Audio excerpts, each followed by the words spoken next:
Hello there, good afternoon. I just had to check my watch there to make sure it was still afternoon after John's speech. Fortunately, I have to tell you that his last order's at the bar. I should begin by introducing myself. My name is Mark. I am John's older brother, and today, the best man. Now, I think it says a lot about a person when he chooses his brother to be his best man. Mostly, of course, it says I have no friends. But no, seriously, I do know there's a lot of people out there that could have been best man. But Sarah was adamant she wanted some eye candy on the top table. So I'm sorry, lads. But you missed out. I want to... It's other people tell me, it's not me. Do that. I want to start by echoing the words of John and Paul and John, Senior, by saying how beautiful Amanda and Joni look today. And of course... my stunning new Sarah sister. My sister Sarah. It's because her name is Sarah Cistern and it's just all very confusing. But she is my new sister.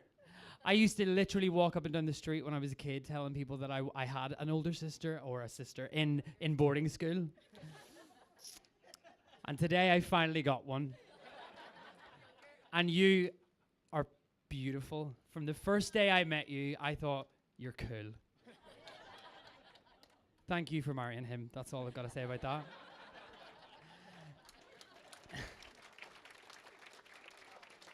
that. Last Easter, John asked me to be his best man. Now, initially, I was a little bit, I was really thrilled.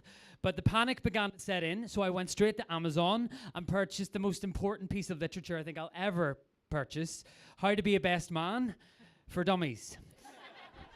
It turned out to be the best $6.99 I ever spent.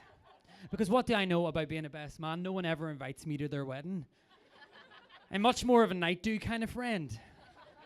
However, the book did end up being my saving grace, with chapters on 1, organising the stag do, 2, getting the groom ready.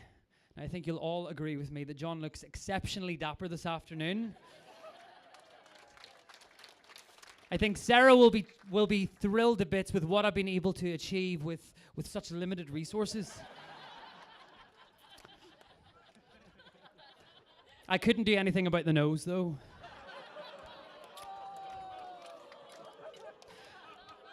But then neither could the two nose jobs. So, but it's okay. It runs in the family. We're all friends here. Number 3, remember the rings. Number 4, witness the wedding. And number 5, the speech.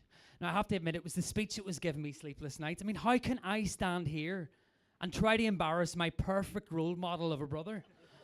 I mean, how can I poke fun at my brother whose parents were ordered to come to school immediately when he was age 7, only to be told he was an academic genius?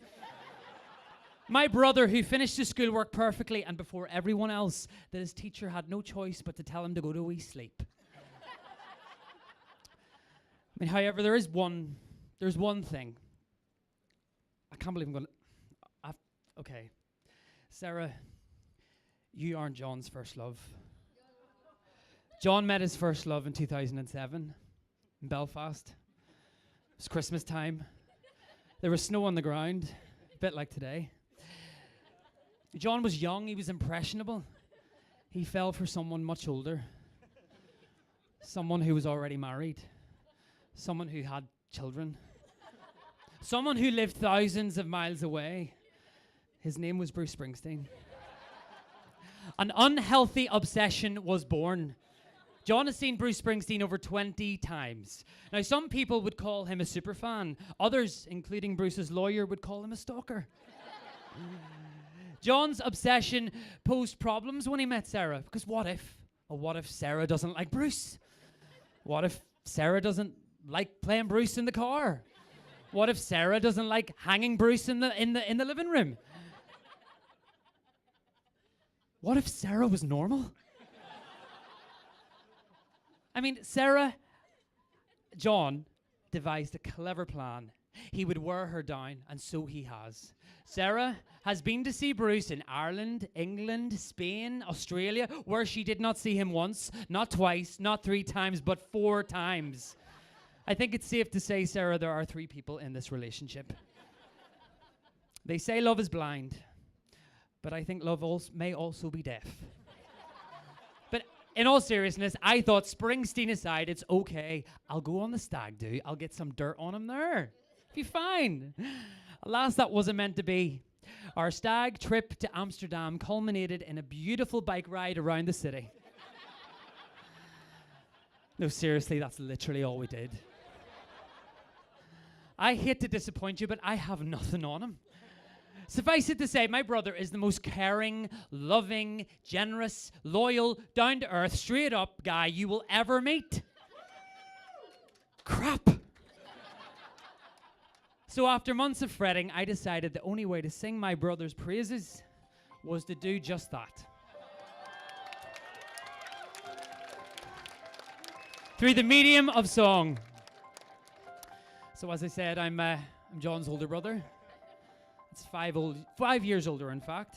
So that's 32 years of being an older brother and 5 years of just me, my mum, my dad, having wee adventures in our wee house in Lambeg.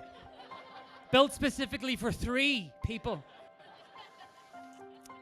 Painting murals in my bedroom with my dad, which was brave, being the only Catholic family in Lambeg.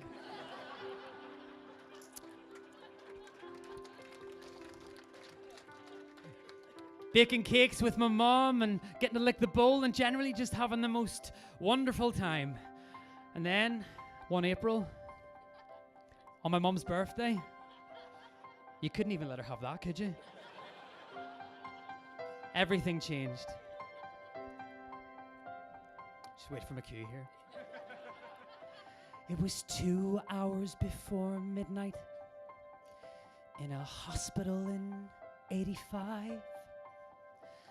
My perfect world flipped upside down and it hit me right between the eyes.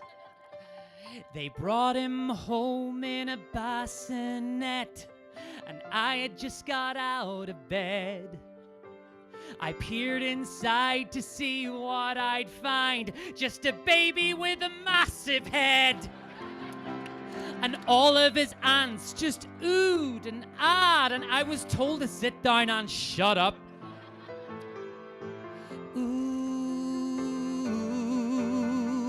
growing up with my perfect little brother. Soon childhood days came calling. We shared bunk beds. He snored all night. Dreaming of playing for Manchester United, but they told him that he was not quite as good at football as the other boys in his class. He got me in trouble every day. I'm telling on you, he said. But it never really got me down, 'cause he still had his massive head. But we were there for each other when we needed each other. That's what brothers are for, so they say. Yup. Ooh, growing up with my golden balls little brother. They called him a child genius. He aced his 11 plus. I didn't. This stamp collecting altar boy was causing me a lot of fuss. He got straight A's here and well done's there for all of the books he read. Now that's a lot of stress on a young man's brain. Thank goodness for his massive head.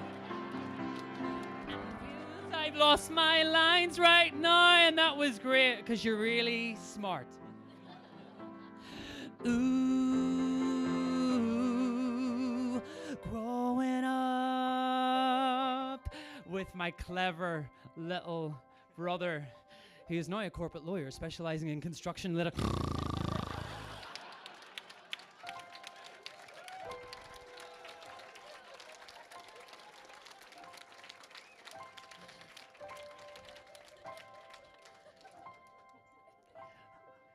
But really, you are my best friend. and I love you more than words can say. And check me out, standing here, singing Springsteen on your wedding day. Now there's a lot of things that I've left out, and lots of things I could have said. But all I'll say is, John, you've done well. And thank God you grew into that massive head. But really, I'm so proud of you, and I love my new sister to bits. Ooh, we've grown up. Ooh, you've grown up. To my married little brother, to John and Sarah and Bruce.